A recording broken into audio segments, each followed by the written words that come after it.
Kilagyonig pa ang pananganak o ng banal na Espiritu. Amen. Potang mga dita mo, potang magpamisa tamo, potang atintang intensyon may nasa deniret ang kikatang kaburian. Kumayap ya sana, mipasarya sa akin board, makapag-abroad ya sana, mag-graduate ya sana, sales ya sana yung kabiyayan mi. Mayap naman po, wari po, detang burita mo. But how about considering also God's will? Let God's will. When we pray, we have intentions, we often offer us petitions. Usually we tell God our needs. Wala naman pong Marocco nito. It will be that we lay before God in prayer. Detang purita mo. It must be very rare or even very seldom to hear someone to pray and ask for God's will.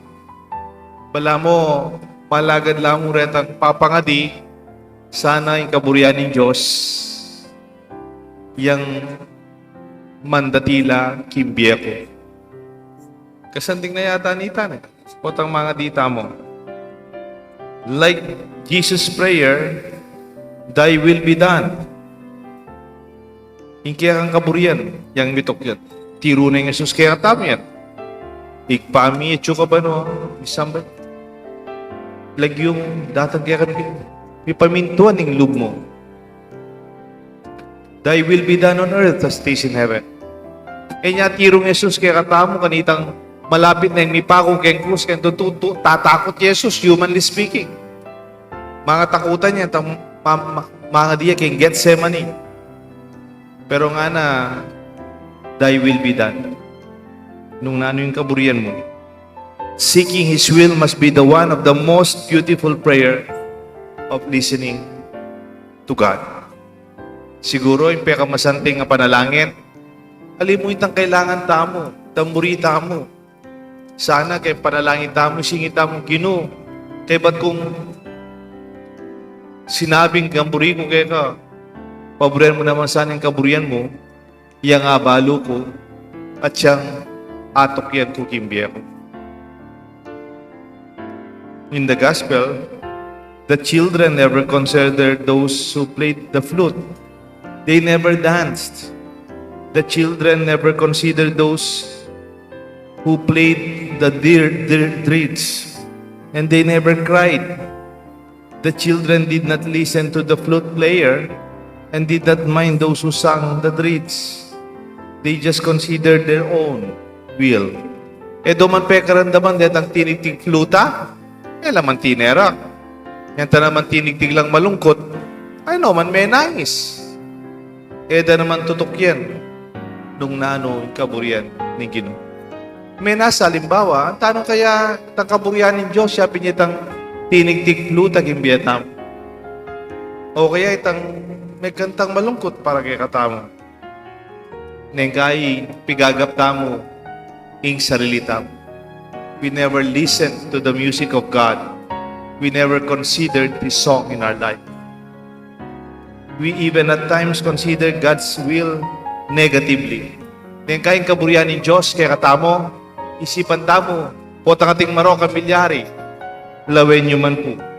We even asked, why did God give this problem?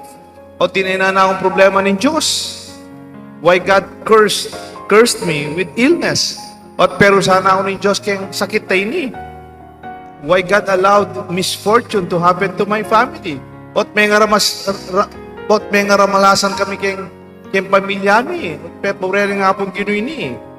It seems God's will is even taken pejoratively. Kung sabihin, bala mo, po takatinda ang problema, ing sisisyan tamo, mamarokan tamo, ingapong Ginoo. O hindi po yung tandaanan nyo. Hanggang nga aga na kayo kayong pangapahoy ko ketin. God's will always lead to what is good or even what is best for us. Pasiwewang kaya po na, ing kaburian ng Diyos, parati. Kapag nasa ng Diyos, kaburian ng Diyos, ing makakayap kaya katap. if not the best for us. Itang peka masanting para kay katap. Bala mo ikayo, lawen yung ikayo yung pengari. Ikayo yung pengari. Ita ang pengari, ikayo yung pengari, ita mong matuwa. Alop tana mo, itang peka masanting, yung ibiyayo ka rin anak yun. Alang pengaring bignas alang mayap ka rin anak to. Ala, makanya naman ng Diyos, kaya katamo. Anya, ot kukutang-tang, ot pebura ng Diyos, may aksidente yung anak ko. Ot pebura ng may sakit ko. That is not God's will. The will of God will not take us where the grace of God cannot sustain us. Pasibaywang kaya po. The will of God will not take us where the grace of God cannot sustain us. Nakatamo'y dalan ng kaburian ng Diyos, king lugar, kabilyan, nakatamong asundong sopan at antabayanan. Nakapasubo ng Ginoo. Panginaos na ka. Sabihin na ako, He will sustain you. At this point, St. Augustine affirms as an act of faith that God is good and just and hence cannot cause evil to anyone. Sabihan na San Agustin, mayap yung ginot makatarungan. Anyay mo ang tinjanot, puriyanan ng mayap ka rin aliwa. If you know or believe that God is good, it is not right to believe otherwise. Then, He does no evil. As Creator, God is the cause of everything, and everything in so far that is good. Aga na kayo po niya tang miglalang yung Diyos. When He created, kanitang miglalang niya, bahalang aldo, maglalang niya. At kaya rin every creation, every day, sabi na, dinawin na yung kayang lelangan. At sabi na, mayap ngan. And God looked at everything He has created and found it very good. Alayang lelangan, paroking Diyos. At po may itong santo sa Laguna, Saint Damian. San Damian. Leper saint from Belgium. And worked with a leper colony in Hawaii. Molokai, Hawaii. Nga na po Saint Damian, I make myself a leper with the lepers to gain all to Jesus Christ. Ining banal na tao, may isang metong iya kareng tao kating leprosy. Nang kaya parang leprosy? Ketong. May kiyabi po kareng ketungan. Bakong maging metong karelangan. Sinuyuan na enolikwan. Kaya tinakot miyawa. Puri-muri kong panamdaman da at yu Jesus kaya beda. Even Jesus is reaching out to stretch His hands to save us. Sometimes it's God who find it more difficult to reach out to us. Ngayon kaisipan nyo, antayin Diyos, kasayang ng pantunan ng Diyos. Mantuto. Ngayon kayo Diyos talaga, yung magkasakit, manintun kay katam. Diyan talaga yung miduduang kay gaman na para iligtas na katam. Ngayon kayo, daramdaman mo rin Pilipino, sabihin na, bakit sinisubukan ako ng Diyos? Bakit mo alam na galing sa Diyos ang pagsubok? Why blame God? O balo mong ibat kay nga po kinoy, kasakitan mo. O nang kay, dapat tamo naman. Oy. May kasakit ko, ana. Baliya po itang may pag-isnawa, itang dembagada pala, laso labaga. Empaysima. Misa natin kung linan niya, natin niya pong empaysima. Maka-oxygen niya po. Yan tapita lang kay linan yan kay at yung kayong kwarto, linwalyo, kaya nakanusala, Father, kaya mo niya salay lanyan, kasi mas kuping kwarto na. Linwalya po, pagdala din oxygen din, anak na. Tetang oxygen na malati mo. Linwalya po, maka-oxygen niya. Bala mo po, astronaut yan. Nga,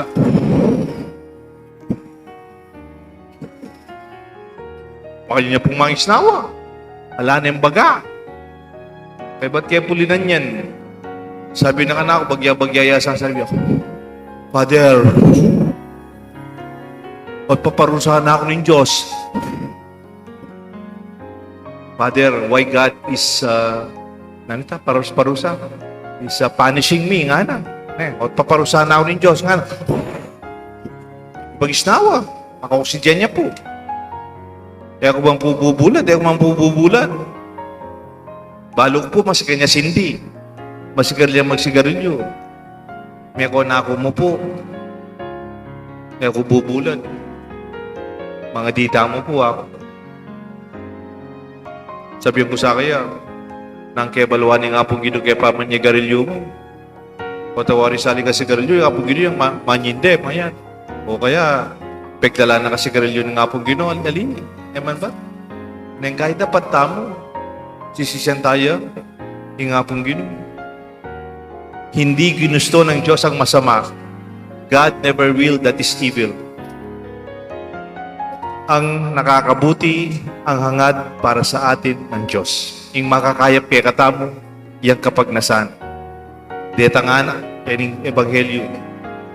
De pekiramdaman ng Diyos. Ang yang nanong kabilyan, masayaman, malungkot, at tila sariling biya, at tila sariling kaburian. Mananasan ang itamo, kaya tiking misa tamo. Let God's will be heard. Let God's will be done. Let God's will be recognized. At ikubumbasan kaya kayo na yan. Favorite kaya po yun. The will of God will never lead you where the grace of God will not protect you. Kasi ba iwan tayo po? The will of God will never lead you where the grace of God will not protect you. Yung kaburian ng Diyos ay nakadala king lugar ami paboren ka.